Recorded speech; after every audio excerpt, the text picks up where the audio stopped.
안녕하십니까? 깨알 재미가 있는 바둑사 특강의 김성경입니다. 7월 26일은요, 조은영과 조치훈의 대결이 펼쳐집니다. 이른바 조조 대결이라고 하는데요. 정말 역사적인 대결이기에 바둑계의 모든 관심이 모아지고 있습니다. 지나간 발자취를 통해 좀 더 흥미롭게 두 거장의 대결을 보도록 해보겠습니다. 우선 1962년으로 가보도록 하시죠.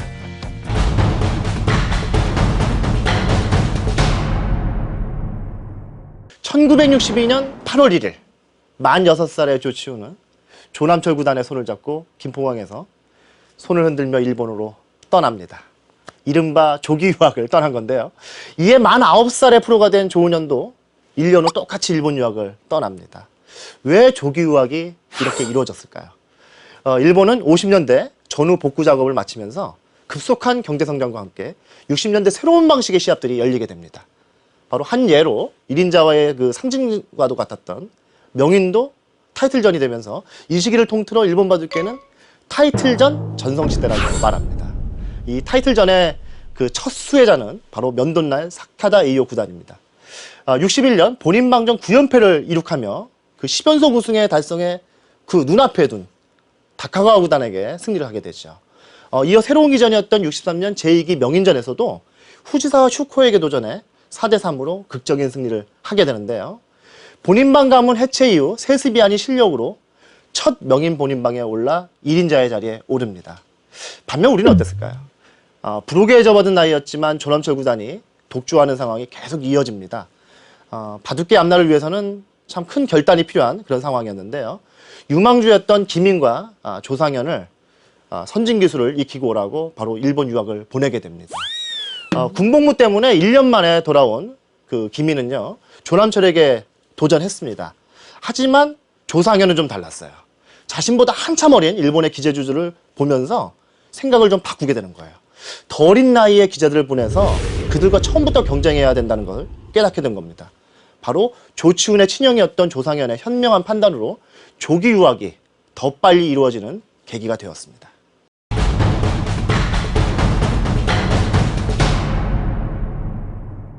당시 조치훈, 조은현의 유학은 한국 바둑의 미래 프로젝트 일환으로 볼 수 있었고요. 같은 시기 제일교포 친척의 주선으로 유학했던 하찬석의 경우는 조금 다른 케이스였습니다. 그렇다면 유학 생활은 과연 어땠을까요? 네, 조치훈의 스승은 잘 알려진 대로 기다니 미노루 선생입니다. 이 저단 시절에요, 연승전 시합에서 고단지들에게 8연승을 거둬요. 그러면서 얻은 별명이 궤동환입니다. 궤동환. 여러분 어디서 많이 들어본 별명 아닌가요?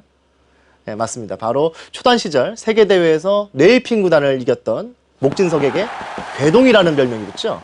이것은 바로 기다니 선생의 벼루에서 따온 것입니다. 기다니 선생은 슈사이 명인의 은퇴 기념 대국을 승리하면서 오청원과 10번기를 통해 1인자 자리를 놓고 대결을 합니다. 10번기 도중 심포석을 같이 만들어 세상에 알릴 만큼 친했죠. 이 두 기사는 10번기 결과를 통해서 운명이 바뀝니다.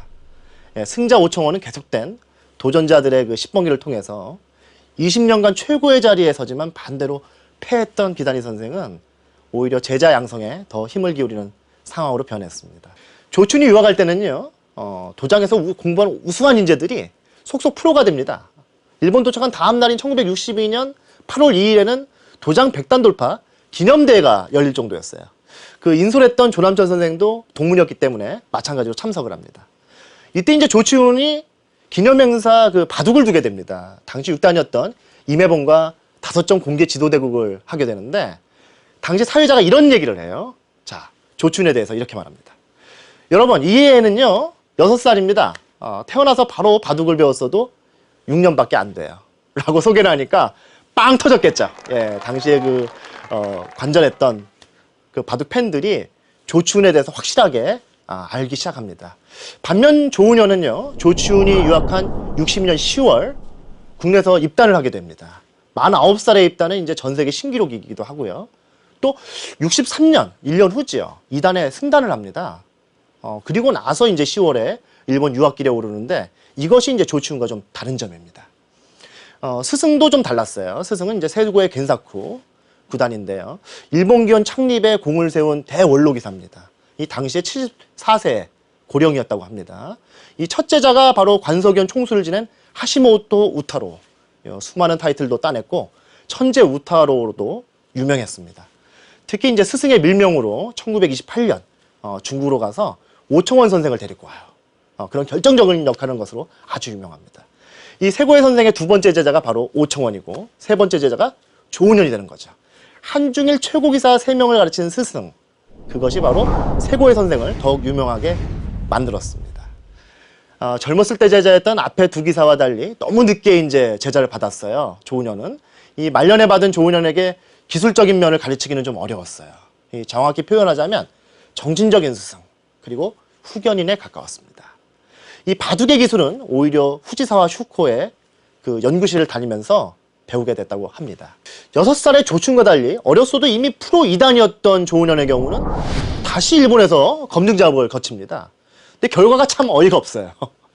프로 2단이었는데 그걸 갖다가 전부 그냥 다 잘라내고 일본계 원생 4급으로 시작을 하게 만들어요. 그만큼 이제 일본 바둑이 한국 바둑을 무시하던 시절입니다.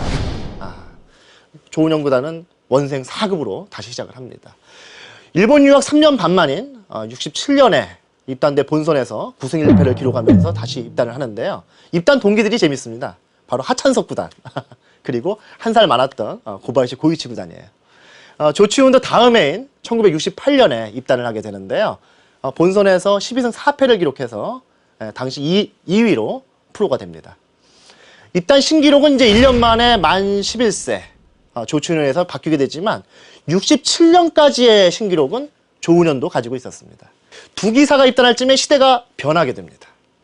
이유를 한번 살펴보죠. 네, 20대 중반의 김인이 조남철을 이기고 새로운 바람을 몰고 옵니다. 그것과 마찬가지로 일본에서도 새로운 20대 강자가 등장을 하는데요. 바로 임해봉입니다. 이 임해봉 구단이 1인자였던 사카다를 이기고 일본 역사상 두 번째로 명인몰인방에 오릅니다.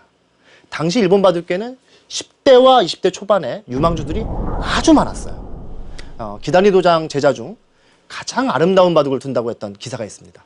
바로 미학 오다케 히데요 구단입니다. 오다케 히데요 구단은 당시에 그 42년생이었는데 임해봉 구단하고 나이가 같았어요. 그러면서 가장 정상권에 있었고요. 그 다음으로 70년대로 넘어가면서 세 번째로 명인 본인방에 오르는 컴퓨터 이시다 요시오, 그리고 화끈한 대마 사냥을 통해서 불계승이 많아 킬러로 불렸던 가토 마사오, 꿈의 바둑을 보여줬죠. 우주류 다케미야 마사키가 뒤를 잇고 있었습니다. 그들의 뛰어난 점은 성적을 보면 더 알 수가 있는데요. 그 다음 후배인 조은현과 고바야시 고이치가 입단한 1967년부터 제정된 기도상 신인상 부분을 살펴보면 쉽게 알 수가 있습니다. 자, 1967년으로 가보죠. 가토 마사오 37승 8패입니다. 68년 다케미야 마사키는 41승 8패를 거두죠. 그 다음 이시다 요시오, 조은현, 조치훈, 고바야시 고이치까지 정말 이 6명의 기사 한번 보십시오. 한 시대를 풍미한 그런 기사들로 채워질 만큼 일본은 10대 그리고 20대의 기사들이 아주 풍년이었던 때가 되겠습니다. 일본에서의 성공을 향해 내공을 쌓던 조은현에게 뜻밖의 문제가 발생합니다. 한국 남자란 피할 수 없는 문제, 뭘까요? 바로 병역 문제입니다. 지금도 이제 고민들이 굉장히 많은데요. 당시에는 복무기간이 훨씬 길었잖아요. 프로에겐 더욱 치명적이었습니다. 조은현의 귀국과 함께 새로운 상황으로 전개되는 두 기사 간의 타이틀 경쟁, 다음 편에서 함께 하겠습니다.